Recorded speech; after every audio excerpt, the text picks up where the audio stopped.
तेवढ्यात अमायरा तिथे येते आणि त्यावेळी पलकच्या हातात ID कार्ड पाहून ती खूपच घाबरून जाते. अरे बापरे, पलकच्या हातात तर माझा ID कार्ड आहे. बरं झालं अमायरा, जे तू इथे आलीस. मला तुला एक गोष्ट विचारायची आहे. ही तुझं जे ID कार्ड आहे यावरती त्याच कंपनीचं नाव आहे ज्या कंपनीमध्ये रोहित काम करतो. याचा अर्थ तू आणि रोहित एकाच कंपनीमध्ये काम करता? काय? मी आणि रोहित एकाच कंपनीमध्ये काम करतो? नाही नाही, हे कसं शक्य असेल? रोहित कोणत्या एरियामध्ये काम करतो? ती एव्हरग्रीन कॉलनीपाशी एक कंपनी आहे ना, तिथे काम करतो रोहित. अच्छा, आत्ता समजलं मला. हे बघ पलक, रोहित आणि मी एकाच नावाच्या कंपनीत काम करतो, पण आमच्या दोघांची ब्रांच वेगवेगळी आहे. सेक्टर 15च्या जवळ एक इंडस्ट्रीयल एरिया आहे आणि माझी कंपनी तिथे आहे. त्याच ब्रांचला काम करते मी. अच्छा, म्हणजे तुझ्या आणि रोहितच्या कंपनीच्या 2 ब्रांचेस आहेत तर? अगं 2 नाही पलक, खूप सारे आहेत. अरे वा, ही तर खूप चांगली गोष्ट आहे. आजच मी ही गोष्ट रोहितला सांगेन. अमायरा आता थोडक्यात वाचते आणि ती ही गोष्ट नंतर रोहितला सांगते. अगं काय सांगतीयस तू? हो ना रोहित, आणि ते तर चांगलं झालं की मी वेळीच गोष्ट सांभाळून घेतली आणि एका दुसऱ्याच ब्रांचचं नाव सांगून दिलं. नाहीतर आज आपल्या दोघांची वाटच लागली असती. हो ना यार, आणि ही पण गोष्ट खरीच आहे की आपल्या कंपनीच्या खरंच खूप साऱ्या ब्रांचेस आहेत. पण तुला माहिती आहे का, पलक खूप चॅप्टर आहे आणि ती या सगळ्याची माहिती पण काढू शकते आणि गरज वाटली तर ती त्या ब्रांचला भेट पण देऊ शकते. तिचा काहीच भरवसा नाही. पुढे एके दिवशी ज्यावेळी पलक झोपलेली असते आणि विनिता घराबाहेर गेलेली असते, त्यावेळी रोहित अमायराच्या रूममध्ये येतो आणि ती दोघं एकत्र वेळ घालवतात. थोड्याच दिवसामध्ये आपल्याला भेटून 1 वर्ष होऊन जाईल. अमायरा बेबी, जेव्हापासून तू माझ्या आयुष्यात आलीयस तेव्हापासून हे आयुष्य खूपच सुंदर वाटतंय मला. आणि थँक्यू सो मच अमायरा, जे तू माझ्यावर एवढं प्रेम केलंस. हो बेबी, काय तू पण. चल, आता जे तू चॉकलेट आणली आहेस ते तुझ्या हातानेच भरव मला. हो बेबी. तेवढ्यात तिथे पलक येते आणि ती त्या दोघांना एकत्र बघते. पलक, तू इथे? हो पलक, तू झोपली नाहीस का? अगं हो, मी झोपले होते, पण याचा अर्थ असं थोडी ना आहे की मी पूर्ण दिवसभर झोपूनच राहील. उठले आणि तुला भेटायला आले. मला वाटलं होतं की तू पण आता झोपलेली असशील. सकाळी पण तुला यायला खूपच लेट झाला ना, पण इथे तर तुम्ही दोघंजण मस्त गप्पा मारत बसलाय. सांगा मला, नेमकं काय बोलणं चालू आहे तुम्हा दोघांमध्ये? अगं पलक, असं काहीच नाहीये. तू काल मला बोलली होतीस ना की अमायरा आणि मी एकाच कंपनीमध्ये काम करतो, म्हणूनच मी आता इथे आलोय आणि आम्ही दोघंजण आमच्या ब्रांचबद्दलच बोलत होतो. हो पलक. अच्छा बाबा, ठीक आहे, तुम्ही दोघे इथेच थांबा. मी आपल्या सगळ्यांसाठी चहा आणि नाश्ता घेऊन येते. मग तिघं पण मिळून मस्त गप्पा मारू. खूप मजा येईल. अगं पण, अरे थांब रे तू, येते मी लगेच. बघितलं ना, हेच होतं जेव्हा तू आपल्या सवतीला आपली मैत्रीण बनवतेस. सुरुवातीपासूनच जर तू तिच्यापासून लांब राहिली असतीस तर ती आता तुझ्या एवढ्या गळ्यात नसती पडली. आता ती यापुढे पण दरवेळी आपल्या मध्ये मध्ये येत राहणार. अरे काय यार तू, आपल्याच बायकोबद्दल असं कसं काय बोलू शकतोस? मी कुठे चालली आहे का? आहे ना तुझ्याजवळच, आणि आपण नंतर पण एकत्र वेळ घालवू शकतो ना. मग एवढं चिडायला काय झालं तुला? बरोबर आहे, तू आत्ता पण तुझ्या मैत्रिणीचीच बाजू घेतीयस. पुढे काही दिवसांनी रोहित आणि अमायराला भेटून 1 वर्ष पूर्ण होतं आणि त्या आनंदामध्ये रोहित एका हॉटेलमध्ये रूम बुक करून ती खूपच मस्त डेकोरेट करतो आणि तो अमायराला पण तयार होऊन यायला सांगतो.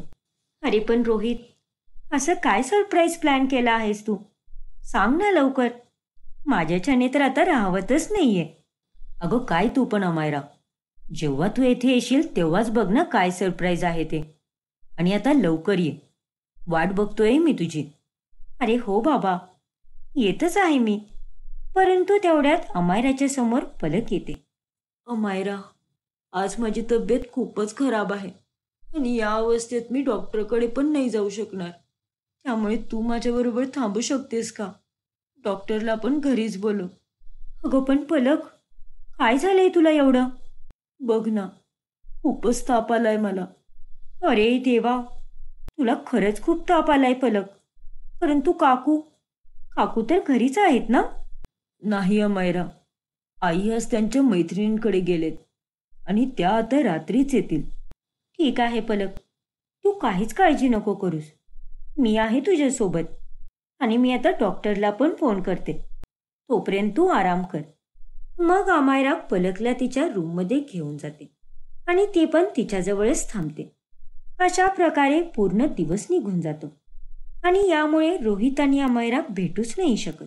मग त्या दिवशी रात्री ज्यावेळी अमायरा ऑफिसला जात असते त्यावेळी रोहित तिच्या मागे मागे जाऊन तिला तो थांबवून घेतो. अरे रोहित, तू इथे काय करतोयस? झोपला नाहीस का? मला तुझ्याशी बोलायचं होतं म्हणून आलोय मी इथे. पण तुला तर काहीच फरक पडत नाही. अगं आज आपला दिवस होता, आपली पहिली अॅनिव्हर्सरी होती आणि तू ती पण वाया घालवलीस.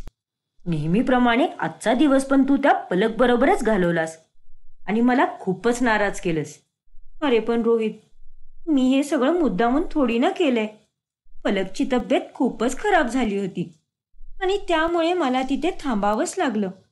मी तिची खूपच चांगली मैत्रीण आहे आणि अशा अवस्थेत जर मीच तिच्याजवळ नाही थांबले तर तिला किती वाईट वाटलं असतं. अगं तुला आत्ता पण तिला किती वाईट वाटेल याचंच पडले, पण माझी काही पडली आहे की नाही? प्लीज रोहित, जरा सिच्युएशन समजून घ्यायचा प्रयत्न तरी कर. अगं अजून किती समजून घेऊ मी? आणि तू माझ्या घरी भाडेकरी बनून का आली आहेस? माझ्यासाठी ना, कारण आपल्या दोघांना एकत्र वेळ मिळावा म्हणून. पण इथे आल्यापासून तुझं वेगळंच नाटक चालू आहे. तू आणि ती पलक कपल बनले आहात आणि मी तर साईडलाच राहिलो आहे. आता तूच मला सांग, तुझा या घरी येऊन काय फायदा जेव्हा आपल्या दोघांना एकत्र वेळच नाही भेटत? आणि एवढी पण काय पडली होती तुला तिची? थोडी ना काही मरायला टेकली होती ती. तापच तर आला होता ना तिला फक्त. बास रोहित, खूप बोललास तू आणि किती ओरडून बोलतोयस तू. मान्य आहे की मी इथे तुझ्यासाठी आलीये, पण आता पलक बरोबर पण माझी खूपच चांगली मैत्री झालीये आणि मी माझ्या मैत्रिणीला असं आजारी अवस्थेत नाही सोडून येऊ शकत. अरे तुला तर तुझ्या बायकोचं काहीच नाही पडलं, पण मला माझ्या मैत्रिणीची काळजी आहे. आणि खबरदार की यापुढे तिच्याबद्दल असे अपशब्द काढलास तर जा आता. मला मेसेज नको करूस आणि माझ्याशी बोलायचा पण प्रयत्न बिलकुल नको करूस. अगं पण अमायरा, थांब ना अमायरा. टॅक्सी. अमायरा. अमायरा टॅक्सीमध्ये बसून निघून जाते आणि रोहित आता आपलं डोकं धरून बसतो. हे मी कुठं फसलोय यार. दिवसेंदिवस गोंधळ नुसतं वाढतच चाललाय. जेवढं आटोक्यात आणण्याचा प्रयत्न करतो तेवढं जास्तच वाढत चालले. अमायरा आता रोहितवर खूपच चिडलेली असते. मग दुसऱ्या दिवशी ज्यावेळी घरात कोणीच नसतं त्यावेळी, दरवाजा उघड अमायरा, मला तुझ्याशी बोलायचं आहे. निघून जा इथून रोहित, मला तुझ्याशी काहीच बोलायचं नाहीये. अरे यार, किती चांगला चान्स भेटलाय. आई आणि पलक दोघी पण घराबाहेर गेलेत आणि त्या दोघी आता 2 तासानंतरच येतील आणि तुझी येथे वेगळीच नाटकं चालू आहेत. हो बरोबर आहे, मी नेहमीच नाटक करत असते आणि तू सगळी कामं चांगली करतोस. मग तेच करत राहा. जा आता इथून. मला तुझं तोंड पण बघायचं नाहीये आणि तुझा आवाज पण ऐकायचा नाहीये. नाइलाजास्तव रोहितला आता तिथून निघून जावं लागतं आणि त्याला या गोष्टीचा खूपच राग येतो.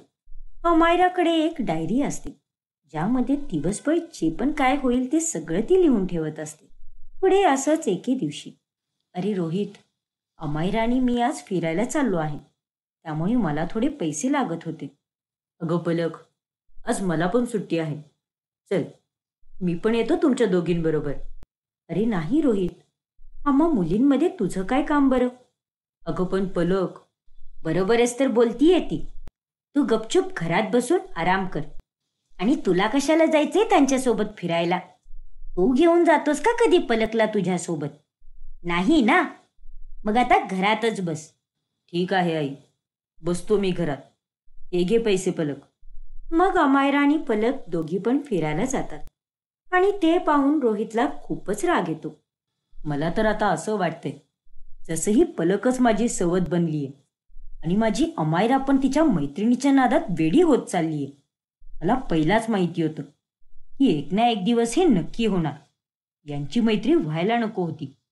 आणि खरं तर हेच आहे की मला अमायराला या घरी आणायलाच नको होतं. जर ती या घरी आली नसती तर ती आणि पलक भेटलीच नसती आणि मग त्या दोघींची मैत्री पण झाली नसती आणि माझ्या डोक्याला त्याचा ताप पण झाला नसता. आणि यामुळे मला गर्लफ्रेंडच नाही तर बायकोचं पण सुख भेटत नाहीये. असेच 2 ते 3 दिवस निघून जातात, ज्यानंतर रोहित अमायराकडे जाऊन तिची माफी मागतो आणि तो तिच्यासाठी फूल आणि गिफ्ट घेऊन जातो. अमायरा बेबी, प्लीज मला माफ कर ना. मला माहिती आहे की मी त्या दिवशी तुझ्याशी खूपच रागात बोललो, खूप ऐकवलं पण तुला. पण यापुढे मी तुझ्यावर कधीच नाही ओरडणार. प्लीज माफ कर ना मला. आता जीव घेणार आहेस का माझा? वेडा कुठला. चल ठीक आहे, केलं मी तुला माफ. आता मस्तपैकी एक हग्गी दे. मग ती दोघे जण एकमेकांना मिठी मारतात. मग दुसऱ्या दिवशी ज्यावेळी पलक अमायराच्या रूमची साफसफाई करत असते त्यावेळी अमायराची डायरी तेथेच ओपन पडलेली असते आणि मग पलक ती डायरी वाचायला लागते आणि ते सगळं वाचून ते खूपच शॉक होते. हे सगळं काय आहे? याचा अर्थ अमायरा आणि रोहित एकमेकांवरती प्रेम करतात आणि अमायरा या घरामध्ये फक्त एवढ्यासाठीच आली होती कारण तिला रोहितसोबत वेळ घालवायचा होता. नाही, या दोघांनी माझ्याबरोबर हे चांगलं नाही केलं. पलकला आता खूपच राग येतो. मग ती रोहितकडे जाऊन त्याला एक कानाखाली मारते आणि विनीताला पण सगळं सांगून देते. हे तुम्ही दोघांनी अजिबात चांगलं नाही केलं. अरे नालायक माणसा, मला वाटलं होतं की तू माझा एक चांगला सुशील मुलगा आहेस, पण नाही, तू तर आज माझी इज्जत पाण्यातच घालवलीस. आणि आता आजपासून तू मला आई बोलायचं नाही. मेला तू माझ्यासाठी. अगं नाही आई, प्लीज असं नको बोलू ना. पलक, प्लीज मला माफ कर. मी तुला प्रॉमिस करतो यापुढे मी असं कधीच नाही करणार. एक चांगला नवरा बनवून दाखवेल. प्लीज माझ्यावर विश्वास ठेव. ओ पलक, मी पण तुझी माफी मागते.